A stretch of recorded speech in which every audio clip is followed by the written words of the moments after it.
palpitate church. For the mini vlog na naman ang person. Ayan, kung napapansin nyo, nasa galaan na naman kami. Dahil holiday, araw ng kagitingan, ayan, napagkasundoan naming Manila Zoo. Siyempre may mga kasama kami dyan. Diyan sila pare, si Mare, si Yan, at si Ninang Su.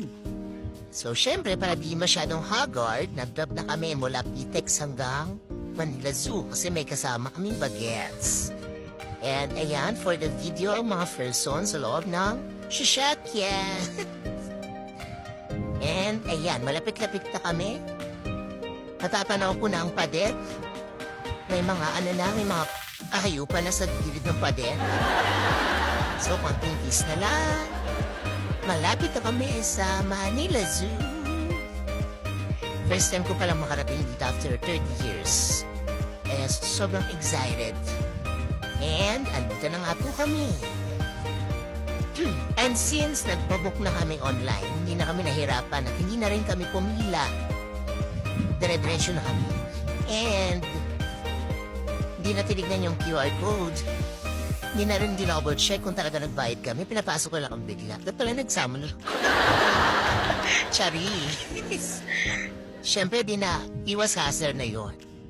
Dire-diretso na lang kami sa entrance. Ayan na, papasok na kami. At nasa loob na nga kami. So, diretso kami kay Mali, kahit wala na siya dito. And bago ang lahat, siyempre ang mapa, baka maligaw ang mga person sa loob ng Manila Zoo. Ito na.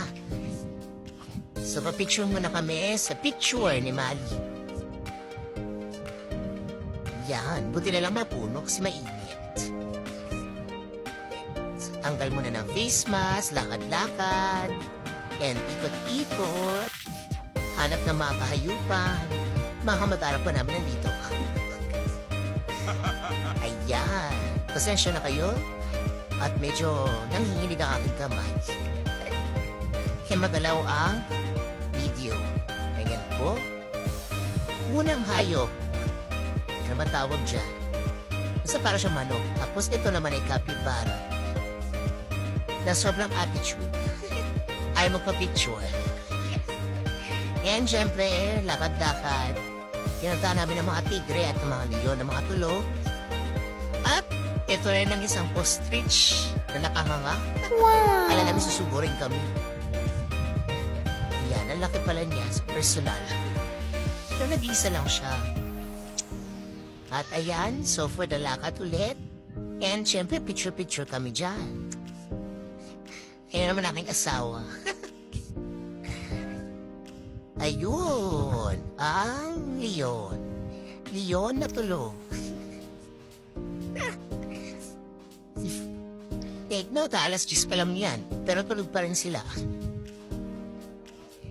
And ito na nga po kami, papasok na kami sa kung anik-anik.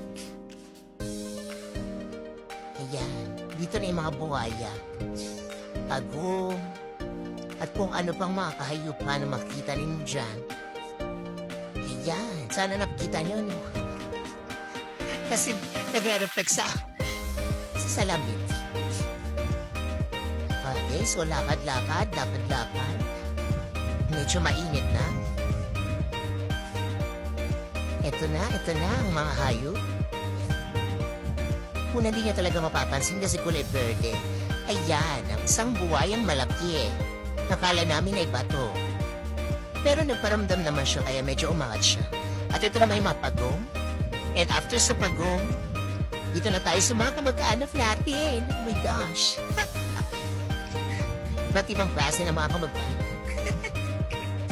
Charis, baka may tamaan. Bato-bato sa langit. So for the lakad na kami pataas, medyo mainit nga lang talaga rito. Ayan, kasi ito playground sila. Ayan ang unang kamag-anak. Meron pa ditong pasikat na kamag-anak. Ayan, siya yan. Nakita niya marami nanonood sa kanya, marami siyang fans. So magpapasikat yan. Ayan, o diba? Pwede sayaw. At meron pa. Siyempre may kasunod pa yan. Hindi papakabo. Ang apat na magkakasama. Yun. Isa nasa taas. Inan yung gagawin niya. Oo, di ba? Hindi nang papakabog. Siyempre pati yung mga kasama niya, di ba? Ayan. Sobrang taas pero kinakaya nilang akyatin. And yung mahiyaing kamag-anak natin na mamula-mula ang mukha, nakarejuke lang. And now, pupunta naman tayo sa Butterfly Garden. Actually, na-enjoy namin dito kasi malamig sa loob.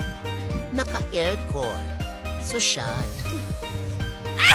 So, tingnan natin yung iba't ibang klase ng butterfly na pin-reserve. Ang gaganda. Ayan. So, ayan, kung makita nyo, ang ganda. At malamig sa loob. So, bagay na bagay sa mga bagets. Makita yung parts ng butterfly, yung kung paano sila nabubuhay, and yan yung garden. Diyan lang paikot-ikot ang mga butterfly na buhay pa at pinaparami pa nila. Ayan. O, diba? And syempre pa-exit na kami. At sa labas, pwede tingin at pahinga muna bago pumasok sa indoor reptiles. Dito na makikita yung mga ahas. Ayan, so hindi ko na nasama sa picture kasi gutom na kami. So for the kain muna sa bean leaf. Ayan, kain habang nag-video at habang nag-chika. Chika-chika. In fairness, masarap yung green apple nila, the drinks. Ito na rin yung food. Pero ewan ko lang dahil lang siguro ko ito charis. Ayan. So medyo struggle is real. Kasi walang patungan yung cellphone. And ayan, pupuntahan na namin ay iba't ibang klase ng ibon. At yung mga hype talaga rito, mga attitude ano. Sabi na patingin ang buntot niya pero pinakita niya nandun siya nakatago. Ayan, so binalikan namin yung tigring tulog kanina. Ngayon maglalaro na siya. Dahan-dahan pa siya. Akala namin kung sino susugurin niya. Akala namin kami. Pero yun pala, abangan nyo. Kung anong lalapitan niya. Ayan, dahan-dahan pa siya. Kagigising niya lang kasi. Ang kanyang mahiwagang bola. Maglalaro lang pala siya pagkatapos niya matulog. So, kinabahan pa kami kasi akala namin kami ang susuburin. Ayan, so for the laro-laro siya. Ang cute, parang ano na, parang si Cheryl lang. O, diba? So, sobrang init na painom na din siya. And, eto, punta naman kami sa isa pang part ng mga iba't ibang klase ng ibon. Nandito yung mga agila. Parang, meron pa kami nakita ito, parang manok. Oo, ayan. And, pinuntahan din namin yung museum na sarado. So, for the akyat lang kami, tapos baba. Kasi, akala namin bukas, pero hindi pala. So, prank! So, ang init lang. Pero, okay lang naman din. And, syempre, sobrang init, napakape na rin kami. O, di ba, mainit na magkakape? Ayan. Ito yung coffee shop na walang service drinks. Service water. What? Buti na lang maraming yelo. Okay, so for the kape-kape muna, refreshing muna. And dinalikan namin yung layo na tulog din kanina at gising na siya. Yun nga lang, pinit na siya. Kung makikita niyo naman, hinalahin niya. And after that, syempre, uwian time na. Okay, so for the trip na naman kami mula Manila Zoo hanggang Pitex para hindi hassle. At yan na nga po kami mga picture. Picture sa loob ng Manila Zoo.